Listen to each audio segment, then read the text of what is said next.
In the golden dimness of an old cafe, a wealthy man silently observes the ritual that repeats every morning. The old man's trembling hands reach for the cup, and the waitress, with infinite tenderness, helps him as a daughter would care for her father. The observer does not yet know that the old man is the father he abandoned, nor that this encounter will forever change the course of their lives.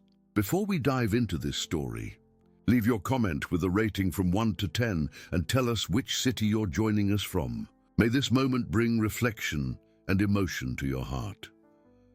Steam rose from the coffee cup like a morning prayer, mingling with the smell of warm bread coming from the kitchen. At the corner table, always the same table, Robert Henderson adjusted the newspaper between his fingers and pretended to read the headlines. But his eyes, blue like the cold steel of his business decisions, did not follow the letters. They were fixed on the table near the window, where a ritual unfolded with the precision of a rehearsed dance. Every morning, at 7:40, the white-haired old man arrived. He walked slowly, leaning on a wooden cane worn by time, and always sat in the same spot. The chair creaked softly as he settled in, as if recognizing the familiar weight of his tired bones. His hands trembled, not from nervousness, but from age that had arrived unannounced, and he looked out the window like someone still waiting for something that might never come. That's when she appeared. The waitress was about 40, perhaps 45. Her brown hair was always pulled back in a simple bun. With a few rebellious strands, she pushed away from her face with the back of her hand. Her white apron bore the marks of her work, a small coffee stain here, a splash of sugar there, but she wore it with the dignity of someone who had found purpose in what she does. Robert observed, fascinated and disturbed, as she approached the old man. It wasn't just serving coffee. It was a care that went far beyond professional duty. She held the cup together with his trembling hands, guiding it to his lips. She adjusted the napkin on his lap with the affection of a daughter. When a few grains of sugar escaped his uncertain fingers, she collected them unhurriedly, without fuss, as if it were the most natural thing in the world. "Is it good today, Mr. Anthony?" she always asked, with the gentle voice that Robert had come to recognize even from afar. The old man smiled. A shy, grateful smile of someone accustomed to others' kindness without ever feeling worthy of it. Sometimes he murmured a "thank you, my daughter," that reached Robert's ears like a distant echo of a life he had chosen to forget. My daughter. The words hurt in a way Robert couldn't explain. He himself had a daughter, or rather had had one. She now lived abroad, sent a card at Christmas, and called on his birthday with the cold punctuality of someone fulfilling an obligation. When was the last time he had called her "my daughter" with such tenderness? When was the last time someone had treated him with half the patience that Waitress dedicated to a stranger? The cafe where Robert hid every morning was called the Nostalgia Nook, a name he found corny until he started frequenting the place. It was located on a quiet corner in the heart of Oakville, far from the mirrors and stainless steel of the modern cafes he usually frequented. The exposed brick walls held old photographs of the city, and the wooden tables bore scars from decades of use. It was the kind of place Robert would normally despise, but where he now found a strange peace. He couldn't explain what drew him there. Perhaps it was the simplicity. Perhaps it was the fact that no one recognized him as the owner of the region's largest business conglomerate. There he was, just another customer, a middle-aged man who drank coffee alone and read the newspaper at a corner table. But the truth, if he were honest with himself, was that he came for the old man. There was something about that man that stirred him in an inexplicable way. The way he held his cane, always with both hands, as if it were an anchor keeping him steady in the world. The way he looked out the window with an expression Robert knew well, that of someone waiting for something they knew wouldn't arrive. And especially the genuine gratitude with which he received every gesture of care from the waitress. Robert tried to remember the last time he had felt such gratitude. Real gratitude, not the mechanical politeness of business. The last time he had looked at someone with that unarmed vulnerability, as if saying, "Thank you for seeing me, for taking care of me, for reminding me that I exist." The strange thing was that the more he observed that morning scene, the more familiar it seemed to him. Not as a conscious memory, but as a distant echo, like the shadow of something that might have happened long ago, in a life he had chosen to forget. Weeks passed, and Robert found himself adjusting his schedule never to miss the 7:40 encounter. He cancelled morning meetings, changed flight times, lied to secretaries about unpostponable commitments, all to be there at that corner table, observing an old man who didn't know his name and a waitress who probably had never really noticed him. Until one morning, everything changed. The air was dense, heavy with the humidity that precedes rain. Robert arrived earlier than usual and found the cafe almost empty. Only the barista was arranging cups behind the counter and the low sound of the radio playing an old song. He sat at his usual table and waited. The waitress arrived late, her apron crumpled and her eyes red as if she had been crying. But when she saw the old man entering, punctual as always, she forced a smile and went to greet him with the same affection as ever. That's when the sound of shoes echoed across the marble floor. Robert looked up and felt his stomach clench. 4 men in dark suits entered in silence, followed by 2 lawyers carrying leather briefcases. The kind of entourage he knew well, the one that accompanied delicate issues, confidential agreements, matters that needed to be resolved away from public eyes. The cafe manager paled and approached with exaggerated reverence. Robert remained still, but his heart pounded. Those men worked for him. He recognized the tallest, his head of personal security, and one of his company's lawyers. What on earth were they doing there? The answer came when they went directly to the old man's table, and that's when Robert heard his own surname pronounced aloud, echoing through the silent room like a sentence. Mr. Anthony Henderson? The silence that followed was as dense as a glass wall. Robert felt as if the floor had disappeared beneath his feet. Henderson. The old man's name was Anthony Henderson. How had he not noticed before? How had it been possible to observe that man for weeks without realizing they shared the same surname? But it wasn't just the same surname. When the old man looked up, startled by the approach of the men in suits, Robert saw something that made him stop breathing.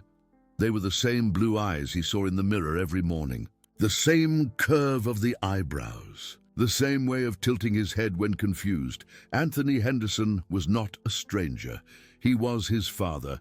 The waitress, not understanding what was happening, remained by the old man's side with her tray suspended in the air. Her confused eyes darted from the men in suits to the old man, as if trying to decipher an impossible riddle. The cafe manager kept a respectful distance, his hands clasped and an expression of someone witnessing something far beyond his comprehension. Robert couldn't move. He was glued to his chair, watching the scene unfold as if he were a spectator in his own life. The lawyers opened their briefcases with the mechanical efficiency of those executing orders, pulling out documents that trembled slightly in the air-conditioning breeze. The head of security, a tall man with a severe gaze, remained motionless, awaiting instructions. "Mr. Anthony Henderson," repeated the older lawyer, his formal voice cutting through the silence like a blade. "We are legal representatives of Robert Henderson, your son. We have come to discuss a private matter." Son, the word sounded strange, almost unreal. It had been so long since Robert had heard someone refer to him that way. In his world, he was Mr. Robert, Dr. Henderson, chairman of the board, never just son. The old man, his father, lowered his eyes to his trembling hands, and Robert saw something he didn't expect. Shame. Not surprise, not confusion, shame. As if he knew this moment would come one day, as if he had spent years preparing for it and, even so, was not ready. I didn't ask for anything," Anthony murmured, his voice choked. "I don't want anything from my son." The waitress looked at the old man with an expression of fierce protection. Robert saw how she positioned herself slightly in front of him, like a human shield. She didn't know what was happening, but her maternal instincts had been triggered. That was her old man, her Anthony, and someone was trying to intimidate him. "Mr. Anthony," the lawyer continued, ignoring the waitress's presence, "our client would like to make a proposal. A financial agreement that would ensure your comfort for the rest of your life. In exchange for what?" The waitress's voice cut through the air like a whip. Robert was surprised by her firmness. "In exchange for what? Do you want to intimidate an elderly gentleman?" The lawyer looked at her with the disdain reserved for those he considered irrelevant. Robert felt a wave of anger rise in his chest. How dared they treat the only person who cared for his father that way? How? And then the truth hit him like a punch to the stomach. He had sent those men there, not directly, not consciously, but he had instructed his lawyers months ago to resolve pending family matters before his international expansion. He had mentioned, on an afternoon of wine and melancholy, that he didn't want ghosts of the past disrupting his business. His employees were too efficient. They had found Anthony Henderson and acted according to general guidelines. Offer money in exchange for silence, distance, disappearance. Robert slowly stood up, and all eyes turned to him. The waitress recognized him, the silent customer at the corner table, but didn't understand why he was interfering. The manager bowed his head respectfully. The men in suits straightened up, awaiting orders, and his father looked at him with an expression Robert would take to his grave. It was pure love mixed with pure sadness. There was no anger, no resentment. Just a tired love that had survived decades of abandonment and rejection. "Robert," Anthony whispered, and the name came out like a prayer. "My son." The waitress's eyes widened, finally understanding the situation. The mysterious customer at the corner table was Mr. Anthony's son. The son who never visited, who never called, who had left his father to grow old alone in that small town while building an empire on the other side of the country. Robert opened his mouth to speak, but no sound came out. What could he say? How to explain 30 years of absence? How to justify the fact that he had sent men in suits to offer his father money instead of simply showing up? It was his father who broke the silence. "You may leave," Anthony said to the men in suits, his voice firmer than his trembling hands suggested. "I already have someone who takes care of me." And he discreetly pointed to the waitress. The gesture was simple but devastating. Robert felt the humiliation burn like acid. His father was rejecting his help, his money, his protection, his crooked attempt at reconciliation, in favor of a stranger. A woman he had known for a few months had become more family to Anthony than his own son. "Father," Robert managed to whisper, but Anthony raised a trembling hand, asking for silence. "You may go," he repeated, looking directly at Robert for the first time in decades. "My son knows where to find me if he wants to talk. Truly, no lawyers, no papers, no agreements. Just talk." The men in suits looked at Robert, awaiting instructions. The waitress kept a protective hand on the old man's shoulder.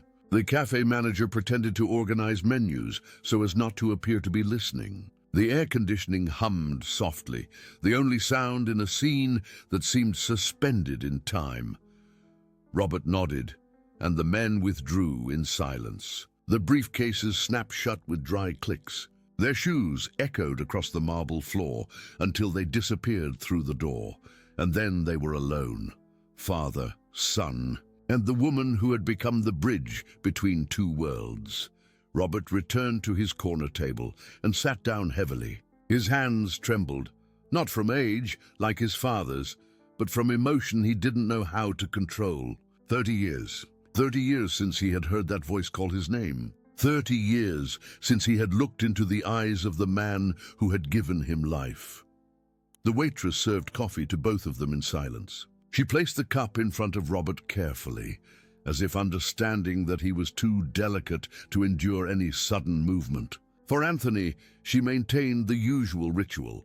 She held the cup with him, adjusted the napkin, collected the escaped sugar. But now Robert saw the scene with different eyes. It wasn't just kindness.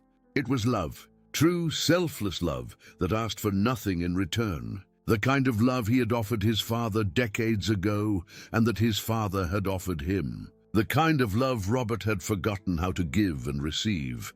"What's your name?" Robert asked the waitress, surprising himself. "Mary," she replied, still suspicious. "Mary Grace." "Thank you," Robert said, and he wasn't just referring to the coffee. "Thank you for taking care of him." Mary nodded without smiling.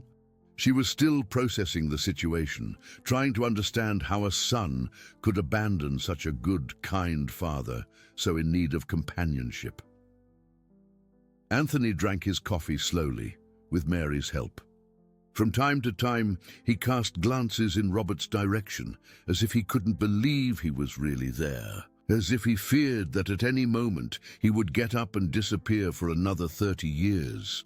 And Robert remained seated at that corner table, observing his father for the first time as a son, not as a stranger. He saw the wrinkles that weren't there the last time they met. He saw the completely white hair, the hands that were once firm, now dependent on others' kindness. He saw a man who had grown old, waiting for a son who never returned. When Anthony finished his coffee and stood up to leave, leaning on his worn cane, Robert felt the urgency to say something, anything, but the words wouldn't come. 30 years of silence are not easily broken. It was Mary who spoke, addressing Robert with surprising firmness. "He comes here every day at 7:40, every day for 4 years. If you really want to talk to your father, you know where to find him." And she left, accompanying Anthony to the door, making sure he wouldn't trip on the step, that his cane was steady, that he had everything he needed to get home safely. Robert remained alone in the cafe, with a cold cup in his hands and a hole in his chest, the size of 3 decades. The following days were the strangest of Robert's life. He continued going to the nostalgia nook, but now it was as if he were walking on mined territory. Each morning was an internal struggle between the desire to approach his father and the paralyzing fear of not knowing what to say. He always arrived 10 minutes before 7:40 and chose different tables, trying to find an angle that allowed him to see without being seen. But Anthony always located him. The old man had developed a strange ability to sense his son's presence, as if 30 years of absence had sharpened his paternal instincts. Mary, in turn, had become a more protective presence. She continued treating Anthony with the same affection as always, but now there was an extra vigilance in her gestures. She watched Robert out of the corner of her eye, like a gentle but firm guard dog. It wasn't hostility exactly, it was caution. The kind of caution that comes from someone who has seen too many broken hearts to trust easy reconciliations. On the first morning after the encounter, Robert had arrived with a rehearsed speech. He had spent the entire night writing and rewriting apologies, explanations, justifications. But when he saw his father enter, leaning on his cane, walking slowly to his usual table, all the words vanished. He remained paralyzed, watching Mary help Anthony sit down, adjusting the cushion on the chair, asking if he wanted his coffee sweeter or less sweet today. "Good morning, Mr. Anthony," Mary said with the affectionate voice Robert envied. "How did you sleep?" "Well, my daughter, I dreamt of birds." Robert choked on his coffee. Birds. Anthony had always loved birds. When Robert was a child, they spent entire Sundays in the backyard, watching robins and flycatchers. His father had even built birdhouses, small wooden refuges he hung in the trees with an architect's care. How had he forgotten that? How had he forgotten so many good things? On the second day, Robert mustered his courage and chose a closer table. When Mary passed him to get sugar, he murmured, "How is he? Health-wise, I mean." Mary stopped, assessed Robert with attentive eyes, and replied, "Tired. His body is tired, but his soul has been lighter since you appeared." "Lighter?" "He talks about you. Always has, but now it's different. Now it's as if you're real again, not just a memory." Robert felt his chest tighten. His father talked about him. After 3 decades of abandonment, Anthony still talked about his son to a stranger who had become family. On the third day, the first near encounter happened. Robert was leaving the cafe when Anthony arrived. They crossed paths at the door, so close that Robert could smell the cheap soap his father used, the same scent from his childhood. Anthony stopped, leaning on his cane, and looked directly into his son's eyes. "Robert," he said simply. "Father," Robert replied, and the word came out as a startled whisper. They stood there for a few seconds, blocking the cafe entrance, unsure what to do with that proximity. It was Mary who resolved the situation, appearing at the door with a forced smile. "Mr. Anthony, your table is free. Shall we have coffee before it gets cold?" And she gently led the old man inside, leaving Robert standing on the sidewalk with the feeling that he had missed an important opportunity. On the fourth day, Robert made a drastic decision. He cancelled all meetings and stayed at the cafe all day. He ordered coffee after coffee, pretended to work on his laptop, read the same newspapers 3 times. He wanted to be there when his father left. He wanted to be available for any sign of approach. Anthony, however, seemed to perceive the strategy. He prolonged his stay, ordered a second coffee, then a glass of water, then a biscuit. Mary smiled discreetly, understanding the game.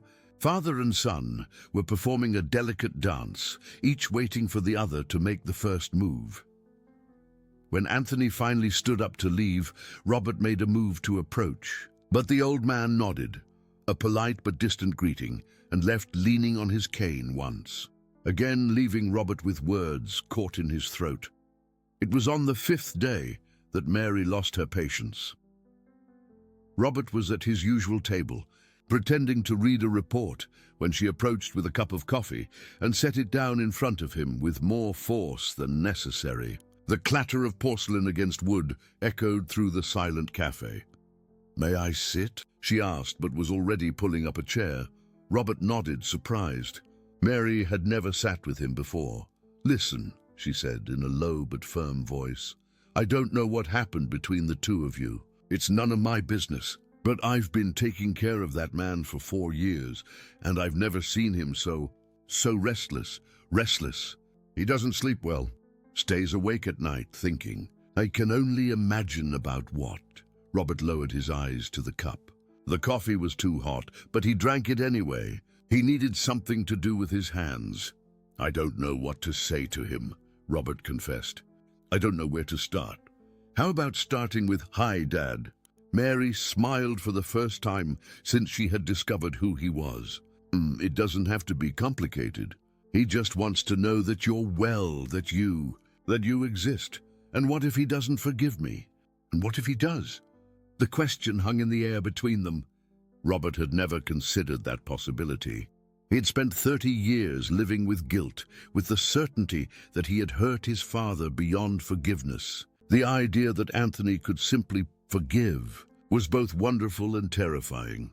"He talks about you," Mary continued, "every day. He tells stories from when you were a child. Says you like birds, that you made birdhouses for them in the backyard." Robert swallowed hard. Anthony remembered. "Why did you leave?" Mary asked without accusation in her voice. Why did you never come back?" It was the question Robert asked himself every night. He had started with good intentions. He wanted to study, build a better life, make his father proud. But the more success he achieved, the more distant he became. The poor boy who played with birds in the backyard seemed incompatible with the successful businessman who commanded meetings in glass rooms. "I think I was afraid," Robert replied finally. "Afraid of not being the son he deserved. And now? Now I'm afraid it's too late."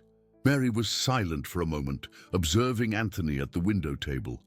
The old man had finished his coffee and was looking out, watching life pass by on the street. There was a serenity in him that contrasted with Robert's obvious agitation. "Do you know what he told me yesterday?" Mary asked. Robert shook his head. "He said God had sent an angel to take care of him." I asked if he was talking about me, and he smiled. "No, my daughter. The angel is my son, It took 30 years to arrive, but he arrived. Mary's words hit Robert like a revelation. His father wasn't angry. He wasn't resentful. He was grateful. Grateful that Robert had appeared, even if it was just to observe from afar. "He knows you come here every day," Mary said. "He knows you're trying to get closer, and he's waiting. He's 82 years old, Robert. He doesn't have that much time to wait." Robert looked at his father at the window table and for the first time in 5 days truly saw him. He saw an old man, yes, but he also saw something more. He saw hope. Anthony was waiting, but not with bitterness. He was waiting with the patience of someone who loves unconditionally. Mary stood up, adjusted her apron, and headed for Anthony's table. Robert watched her help his father stand up, pick up his cane, adjust the light jacket on his stooped shoulders. He saw the delicacy with which she treated him, as if he were made of precious crystal. And then, in a decision that seemed to come from somewhere deeper than reason, Robert stood up too. He walked slowly to the window table, where Anthony was adjusting his glasses to put them in his pocket. The old man looked up when Robert's shadow blocked the light from the window. "Father," Robert said, and this time the word came out clear, firm. May I walk you home?" Anthony looked at his son for a long moment. Robert saw tears forming in his blue eyes, the same eyes he saw in the mirror, but infinitely more tired, infinitely wiser. "Of course, my son," Anthony replied, his voice choked. "Of course you can." Mary smiled and stepped aside, making space for father and son to walk together for the first time in 3 decades. But when they reached the door, Anthony stopped and turned to her. "Thank you, my daughter, for everything." "You're welcome, Mr. Anthony. See you tomorrow." "Always," the old man replied, smiling. "We always see each other tomorrow." And they left, father and son, walking slowly along the uneven stone sidewalk. With 30 years of silence to break and a lifetime to rebuild, the walk to Anthony's house lasted only 15 minutes. But for Robert, it was like crossing 3 decades with each step. The city streets seemed smaller than he remembered, the houses lower, the walls less high. Everything had shrunk, or perhaps he had grown beyond measure, losing the ability to see beauty in simple things. They walked slowly, respecting the rhythm of the cane and the tired legs. Robert offered his arm to his father a few times, but Anthony gently refused. "I can still manage," he said with discreet pride. Robert understood that this independence was important to the old man, perhaps one of the few dignities he still had left. The first few blocks were walked in silence. Robert observed everything with new eyes. The bakery, where he bought bread as a child, now with a renovated facade. The park where he flew kites on Sundays, with new benches but the same century-old trees. Mr. Jenkins' pharmacy, which now bore another owner's name on the colorful sign. "A lot has changed," Robert said, finally breaking the silence. "Things change," Anthony agreed. "People do too." It was a simple observation, but Robert grasped the depth behind the words. His father was saying that he had changed, that he had become someone different from the boy who had left decades ago. But there was no accusation in his voice, just an acknowledgement. "Father," Robert began, stopping in the middle of the sidewalk. "I need to explain." Anthony stopped too and turned to look at his son. His eyes were serene, without the anxiety Robert expected to find. "You don't need to explain anything, my son. Not today, but I abandoned you. You did what you thought you needed to do." Anthony's voice was gentle, without bitterness. You went to live your life. That's what children do." Robert felt the words like a caress and a slap at the same time. His father was being too kind, too generous. He was forgiving without Robert even having properly asked for forgiveness. "It wasn't just living my life," Robert insisted. It was running away.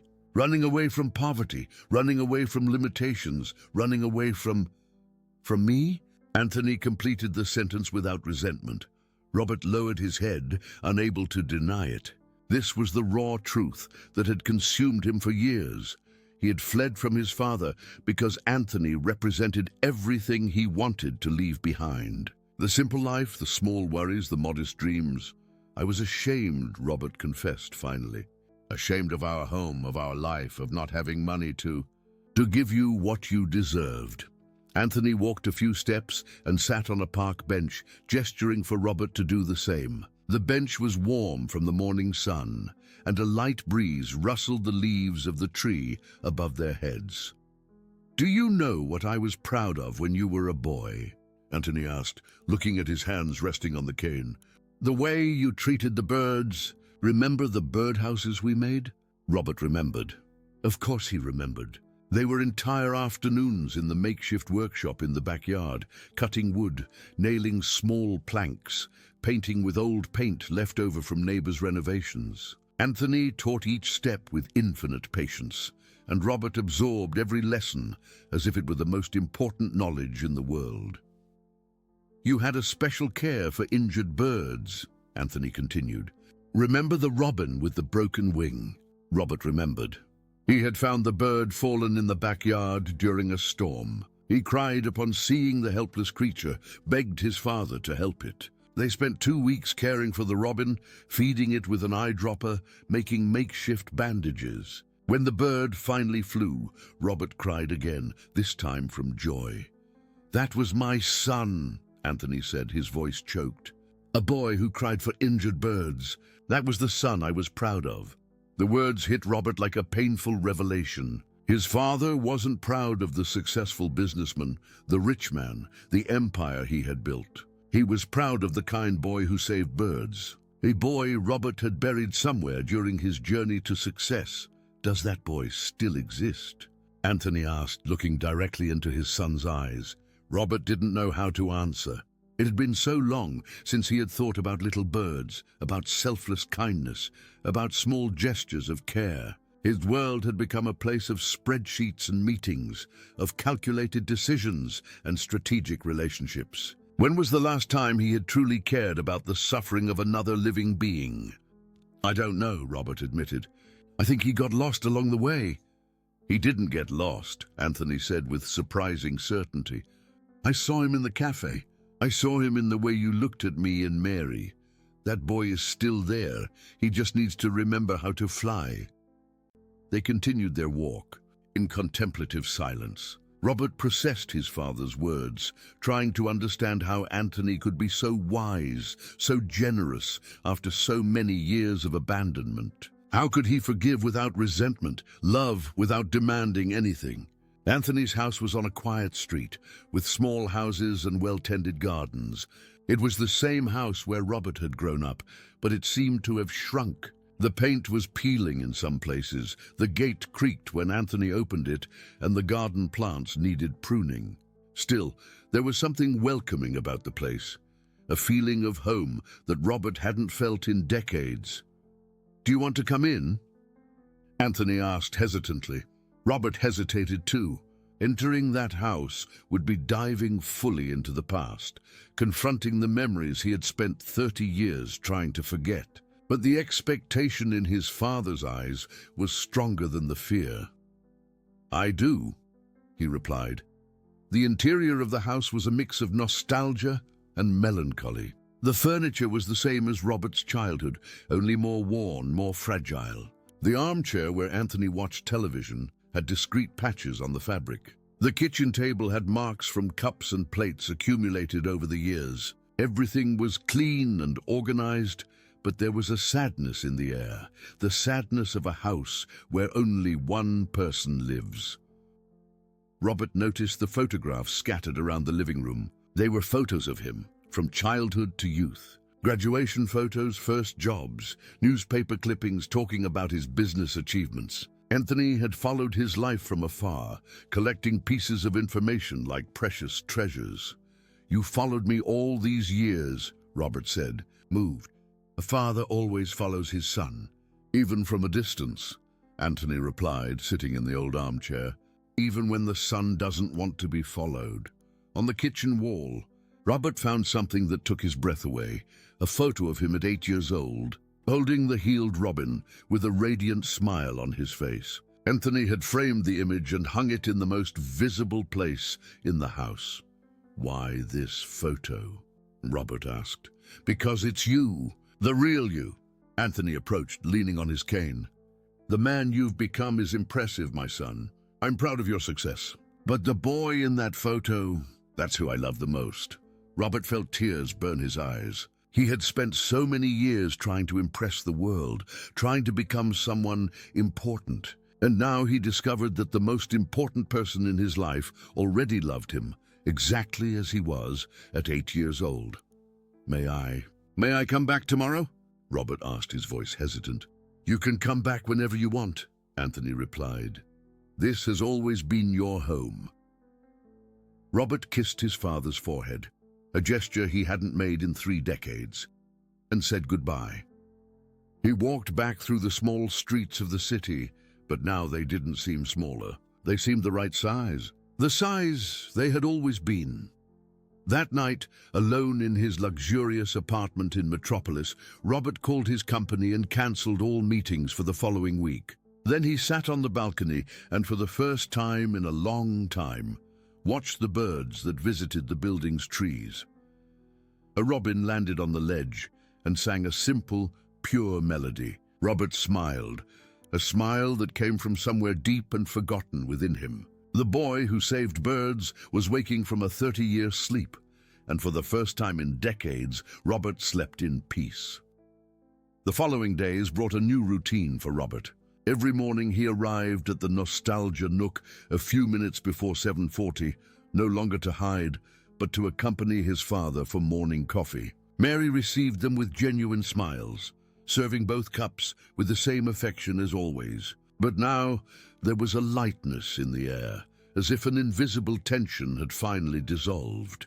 Robert relearned the simple gestures of companionship, how to hold the cup together with his father's trembling hands when necessary, how not to rush when Anthony told a story for the 3rd time, how to value the comfortable silence between father and son without the need to fill every second with words. It was during these silences that Robert observed his father most. He saw the small habits that age had accentuated, the way Anthony folded and refolded the napkin before using it, how he checked 3 times if his cane was well supported before sitting down, how he always left the last sip of coffee in the cup, "so it doesn't end too quickly," he would say with a shy smile. Mary, in turn, had become a kind of bridge between the 2 worlds. She knew both versions of Robert, the powerful businessman and the lost son, and treated both with disconcerting naturalness. Sometimes she asked about Robert's business with genuine curiosity. Other times she gently reprimanded him when he checked his phone during coffee with his father. "The phone stays in your pocket when you're with family," she would say with affectionate firmness. "No business is more important than this moment," and Robert obeyed, putting away the device like a teenager scolded by his mother. It was curious how Mary had taken on this maternal role without anyone asking. She cared for Anthony like a daughter, and now extended that care to Robert, as if understanding that he also needed guidance, someone to remind him of true priorities. It was on a rainy Thursday that fate decided to accelerate events. Robert was in his office when he received an unexpected call from his personal assistant. A letter had arrived, delivered by an employee of the company that handled the cleaning of old properties. It was among papers found in a mansion Robert had bought years ago, a business acquisition he barely remembered anymore. "It's a personal letter. Mr. Henderson, your name is on the envelope, and it seems to be old." Robert asked for the letter to be brought immediately. There was something in the assistant's tone that made him uneasy, a hesitation that suggested the content might be delicate. When the letter arrived, Robert recognized the handwriting immediately. It was Anthony's careful script, the same with which his father wrote school notes when he was a child. The envelope, yellowed by time, bore only "To my son Robert" on the front, and a date on the back, 15 years ago. Robert opened the letter with trembling hands, feeling that he was about to discover something that would change everything. "My dear son, I write this letter on a rainy night, looking out the window and thinking of you. It's been 15 years since you left, and I still hope that one day you'll come home. Not to stay, I know your life is too big for this small town now, but for us to talk, for you to tell me how you are, for me to hug you one more time. I see your name in the newspapers sometimes. I read about your successes, your achievements, and my chest fills with pride. You've become everything you dreamed of being, and more. But do you know what I most want to know? If you still remember the taste of the coffee we made together on Sunday mornings. If you still look at the birds when you're sad. If you still have that smile that lit up our home. I'm afraid, Robert. Afraid of dying without seeing you one more time. Afraid you'll think I'm angry, or that I don't understand your choices.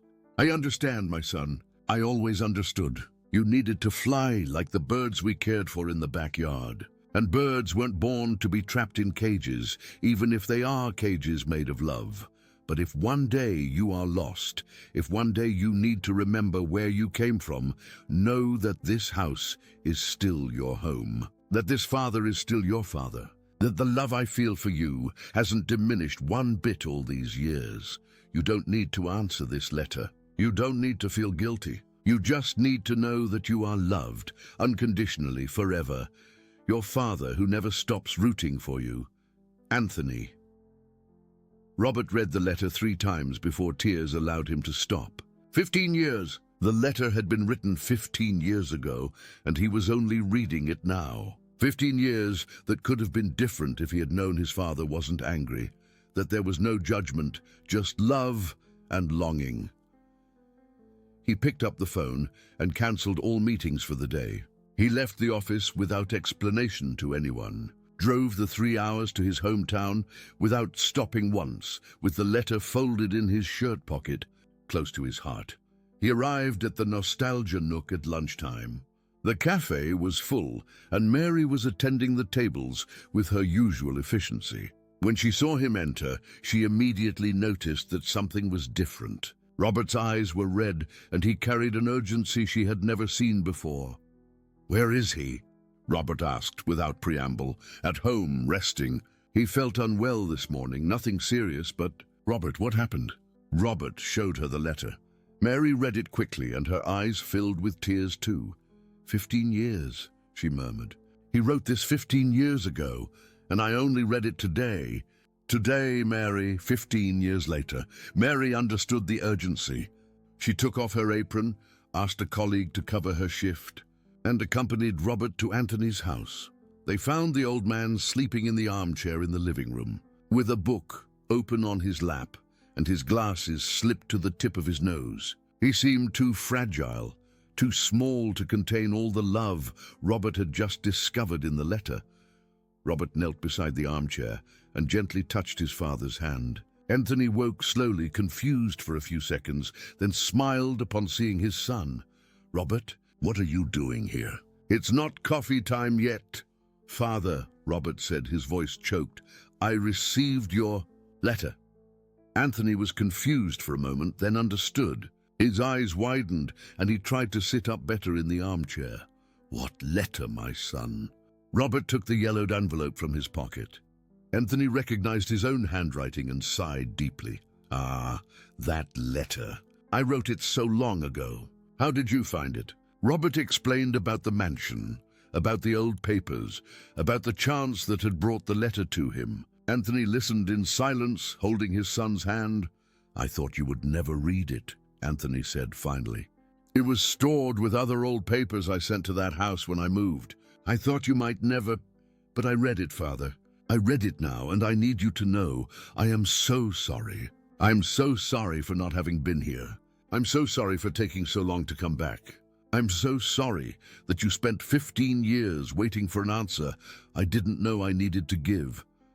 Anthony raised his trembling hand and touched his son's face, wiping away the tears that fell uncontrollably. "You are here now," said the old man. "That's what matters. You came home. I came back, Father. And I won't leave again. Not like this." Mary watched the scene from afar, crying silently. She had spent 4 years caring for Anthony, watching him look out the window every afternoon, waiting for a son who seemed never to arrive. And now, in that simple room, she witnessed the healing of a wound that had bled for 3 decades. Robert pulled the letter from his pocket and extended it to his father. "I want you to know that every word you wrote reached me. Every word. And I want to answer now, personally. I never forgot the taste of the coffee we made together. I still look at the birds when I'm sad. And my smile returned the day I saw you in that cafe." Anthony smiled through his tears, and for the first time in years, Robert saw his father truly happy. Not the polite happiness of someone who settles for little, but the profound happiness of someone who receives back something he thought he had lost forever. "Do you know what we're going to do now?" Robert said, standing up and extending his hand to his father. "We're going to have coffee. Real coffee, like on Sundays when I was a child." And for the first time in 15 years, Anthony accepted his son's hand to stand up. 6 months had passed since the day of the letter. 6 months that had transformed not only the relationship between Robert and Anthony, but the very essence of who Robert had become. He had transferred part of his business to his hometown, buying a small, functional office where he could work without losing the new routine he had built. Every morning, father and son met at the Nostalgia Nook. Anthony arrived punctually at 7:40, leaning on his cane, which now seemed heavier in his hands. Robert arrived a few minutes earlier, chose the window table, which had become theirs, and waited with 2 coffees already prepared. Mary observed the transformation of both with the silent satisfaction of someone who had been a catalyst for a miracle. Anthony smiled more, spoke more, seemed to have recovered a vitality she thought lost forever. Robert, in turn, had learned to slow down, to value unhurried conversations, to find joy in simple gestures like helping his father hold the cup when his hands trembled more than usual. But time, relentless, took its course. Anthony was 82, and some days were better than others. There were mornings when he arrived at the cafe with a slower step, shorter breath, a slightly hazier memory. Robert had learned to recognize these signs and adjusted the pace of conversation, speaking more when his father was too tired to talk, listening with redoubled attention. When Anthony wanted to tell the same story for the 4th time that week, it was on an autumn Tuesday that Robert realized something had definitely changed. He arrived at the cafe at the usual time and waited. 7:40 passed, 7:50. 8 o'clock. Anthony was never late. Robert felt his stomach clench with worry. "Mary," he called, "I'm going to my father's house. If he arrives, I'll go with you," Mary said, taking off her apron without hesitation. They walked quickly through the familiar streets, Robert trying to control the anxiety that grew with each step. Anthony's house was too silent, the morning newspapers still in the mailbox. The curtains closed when they would normally already be open to receive the daylight.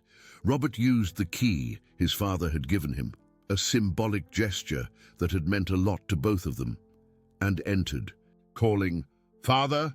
Father, are you there?" The faint voice came from the bedroom. "Here, my son." They found Anthony lying down, dressed in the clothes he would wear to the cafe, but clearly too weak to get up. His face was pale, and his breathing came in small, laborious gasps. I couldn't get up properly today," Anthony said, his voice apologetic. "My legs didn't want to cooperate." Robert sat on the edge of the bed and held his father's hand. It was colder than usual, more fragile. "Let's call a doctor," Robert said, already reaching for his phone. "No, my son." Anthony's voice had a surprising firmness. "It's not a doctor's day. It's a coffee day. Father, I need my coffee with my son in our place." Robert looked at Mary, who nodded. She understood what Anthony was asking. It wasn't stubbornness. It was a conscious choice about how he wanted to live, and perhaps about how he wanted to say goodbye. They helped Anthony get up slowly. Robert offered to call a taxi, but his father insisted on walking. They went very slowly, stopping every block for Anthony to rest. Mary walked on one side, Robert on the other, and Anthony in the middle, leaning on his cane and on the strength of the two who had become his family. When they arrived at the Nostalgia Nook, the other customers noticed that something was different. Anthony was visibly weakened, but there was a serenity in him that touched everyone. Mary prepared the coffee with extra care, choosing Anthony's favorite cup, heating the milk to exactly the temperature he liked. Robert helped his father sit down, adjusted the napkin on his lap, held the cup together with his trembling hands. Everything as they had done hundreds of times in recent months. But now each gesture seemed to have a special weight, a solemnity that wasn't there before. "Robert," Anthony said, after a few slow sips, "do you remember what I taught you about birds?" "I remember, Father, that they are born to fly, and that even when they fly far away, they carry in their hearts the place where they learn to sing." Robert nodded, feeling a tightness in his throat. "You flew, my son. You flew higher and farther than I ever imagined, and now you've returned. You've come home. I've returned, Father, but one day you'll need to fly again. When I'm no longer here, you'll have to fly alone." "Father, don't talk like that. Let me speak," Anthony interrupted with gentle firmness. "It's important that you understand. When that day comes, I want you to fly without guilt. I want you to be happy. I want you to remember that the love between father and son never ends, even when one of them is no longer here." Robert held back his tears with effort. Anthony was saying goodbye, and both of them knew it. "I want you to know," Anthony continued, "that these last few months have been the happiest of my life. Being able to see you every day, to talk to you, to be your father again. That's worth a lifetime, and for me too, Father. For me too." Anthony smiled and looked around the cafe. Mary was nearby, not pretending not to listen, with tears silently streaming down her face. Other customers kept a respectful distance, but everyone seemed to feel the importance of that moment. "Mary," Anthony called. She approached immediately. "I want you to take care of my son when I no longer can. He'll need someone to remind him to drink coffee slowly, to look at the birds, not to forget the important things in life." "I will, Mr. Anthony, I promise. And you, Robert," Anthony turned to his son, "I want you to take care of Mary. She has become the daughter I never had. You are my family now." Robert nodded, unable to speak. They finished their coffee in contemplative silence. Anthony drank every last drop, something he rarely did, and leaned back in his chair with an expression of deep satisfaction. "I think I'll rest at home today," he said finally. Robert and Mary accompanied him back. The path seemed longer than ever, with Anthony stopping more often, leaning more heavily on his cane. When they arrived home, he asked to lie down for a bit. "Just a nap," he said. "Maybe I'll come for afternoon coffee later." Robert arranged the pillows, adjusted the light blanket over his father. Anthony closed his eyes and sighed deeply. "Robert," he murmured, already almost asleep. "Yes, Father? Thank you for coming home. Thank you for waiting for me." Robert sat by the bed until he was sure his father was sleeping deeply. Then he left slowly, leaving the door ajar. Mary was in the living room, looking at the photographs on the wall. "He's saying goodbye," she said simply. "I know. Are you staying?" "I'm staying." That night, Robert slept on the sofa in his father's house. He woke up a few times to check if Anthony was breathing normally. The last time he went to the bedroom, he found his father awake, looking out the window at the backyard, where there were still some birdhouses hanging in the trees. "Can't you sleep?" Robert asked. "I was listening to the birds. They sing differently at night, did you know?" Robert sat on the edge of the bed. Outside, indeed, there was a low, melancholic song. "It's a robin," Anthony said. "It's calling its mate. Sometimes they get lost and need to find each other again." Father and son listened to the bird's nocturnal song until it ceased. Anthony closed his eyes again, and this time he slept until morning came. When Robert woke up on the sofa, the house was too silent. He rushed to the bedroom and found Anthony still lying down, with a serene expression as if he were dreaming of something good. But he wasn't breathing.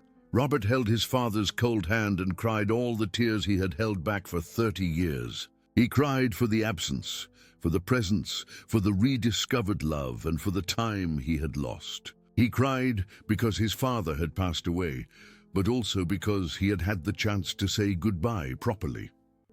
The funeral was simple, as Anthony would have liked. Many people came, neighbors, cafe customers, people who had been touched by the old man's kindness over the years. Mary stood by Robert's side throughout the ceremony, being the support Anthony had asked her to be.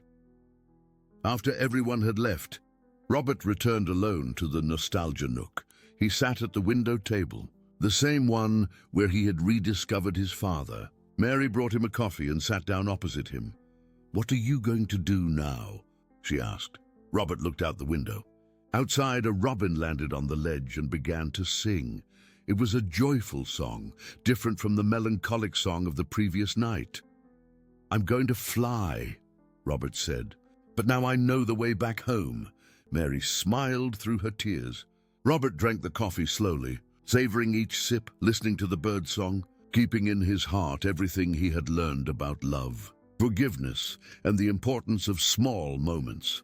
When he finished, he left a generous tip, not for the coffee, but for the life Mary had given back to him by caring for his father. He left the cafe walking slowly, observing the trees, listening to the sounds of the city, feeling the sun on his face.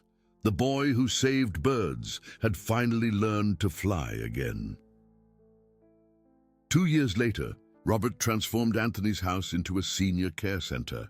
The backyard was renovated, but the birdhouses remained in the same places. In the garden, a simple sign reads, "Anthony Henderson Senior Care Center, where everyone has family." Mary is the coordinator. Every day at 7:40 in the morning, she serves coffee on the porch to the residents, telling stories and listening to others. Robert visits every week, always bringing something special, sometimes flowers, sometimes books, sometimes just his presence. At the window table of the nostalgia nook, a small sign reads, "Table reserved for Anthony and Robert Henderson, always together in heart." Coffee continues to be served hot, the birds continue to sing outside, and people continue to meet in search of human warmth in a shared cup. Because some stories don't end when they reach their conclusion. Some stories transform into a legacy, into love that multiplies, into small gestures that echo through eternity. If this story touched your heart, like, comment, and subscribe. Stories like this deserve to be remembered.